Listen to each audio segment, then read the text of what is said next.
I want to talk about platforms for a minute. No, not them. These. As I continue the rebuilding of my branch line, yet again, platforms have become the latest thing to keep me up at night. Armed with a list of standard model railway dimensions, you'd think this would be such an easy topic to broach. The first issue I had embarking on this new project was what materials or products should I use to construction. I've done the card paper thing with Metcalf and Superquick, even done the Scalescenes thing. As good as they all are, they've always left me a little flat. I've always struggled to finish them off in a way that satisfies my eye. Or maybe that's just because I struggle sometimes with scenery in general. Cost is one of the reasons I've never done the resin or plastic modular systems by PECO or Hornby, opting this time to try something different. The branch line platforms that I'm reconstructing are straight and not very long. I have a piece of 18mm plywood that I'll use as the main body. I've mentioned before that I use code 75 track on the scenic parts of my railway, and in the platform area I'm reconstructing, it's laid on a bed of 3mm cork sheet. If you're following this and you're using code 100 track, then you'll need a thinner cork sheet, 1.5 or 2mm. With the main body of the platform constructed out of 18mm plywood glued into place, I then cut some embossed plasticard from Slater's into 17mm strips and glued that to the face edge. A brown coloured paint from my collection was then airbrushed onto the plasticard. I let it dry for a couple of days and then with a thin down grey paint went over it again, making sure that all of the cement joints were filled up with paint. And once dried, that will give us a nice base to create some other effects on. Easy so far, right?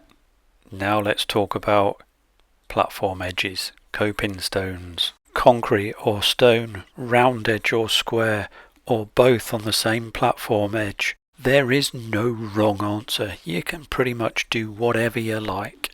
On this project I'm using 60 thou plasticard cut into 12mm strips and scored at 16mm to give a coping stone of 3 foot by 4 foot.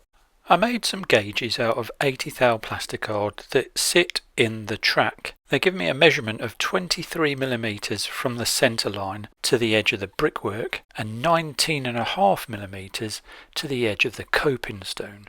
It should be 19, and I'll explain why it's not in a moment. For anybody that's got steam engines, you'll probably be alright, or anything with coupling rods other than a Hornby or Bachmann Class 08, because they will clip the coping stones if they're set at the correct distance from the rail. After setting the pieces up at the buffer stops and the ramp end, I then created a straight edge so that I could glue all the others into position quite easily. The next dilemma to keep me awake at night was what platform surface. Is it paving slabs or tarmac? Tarmac between the coping stones or right to the edge of the platform? Or both? Again, it seems like there's no wrong answer. Going for the traditional tarmac between the coping stones, I've used Woodland Scenic Smooth It road system as the substance tarmac, just so I can get a different texture. I've tried the textured paint and a few other bits and pieces, but this time I'm giving this a go. I followed the instructions, which is quite unusual, on the side of the box and mixed a batch up, spread it between the coping stones. And if I'd have known it was going to be one of the messiest things I've ever tackled, I might not have done it. One of the only building trades that I was never particularly very good at was plastering. So if you try this and you're any good at plastering, you do quite well. It does say on the box, on the instructions, to sand it afterwards, which is what I end up doing. And this in itself created enormous amounts of mess. I was, however, really impressed with the coverage of the asphalt style paint that Woodland Scenics also provide. It went on really well. I was really quite impressed. Now, I'm not the best at colour distinction. I'm not colour blind, but that's another story. Anyway, so as I was painting this on, I thought to myself, now what colour is tarmac? Is it black or grey? And sometimes it can even look a little bit purple. And you can mix and match like you can on the prototypes. Again, there is no wrong answer. While we're on the topic of colours, what colour are the coping stones? Are they beige or grey? I started off going for grey, but then once I'd put it on, I didn't like it, so I changed it to beige. I should really have changed the colour before I put the white line on, but I didn't realise I didn't like the colour grey until I'd put the white line on, which nicely leads us into my next dilemma, the white line. How wide is it? What colour is it? My crude way of measuring, I determined that most of the time the white line is approximately 6 inches wide, and sometimes as little as 3, or in some cases both. As for the colour, I know it's white, but because white, like black, is quite a harsh colour, I dropped some grey into it just to soften it a little bit. The final step after this paint had dried off for a couple of 3 days was to pick out the individual joints between the coping stone.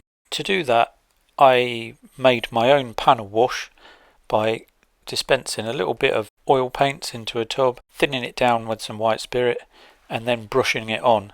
It's a lot thinner this way than the commercial panel line washes that you can buy, and a bit more controllable. Blending, I think, is the key. In the future, I'll have to do some ballasting, but I will use that to my advantage because all the dust and goo that comes off of that will be additional weathering onto the stuff that we've already done. I'd just like to note that this episode has been about straight track platforms.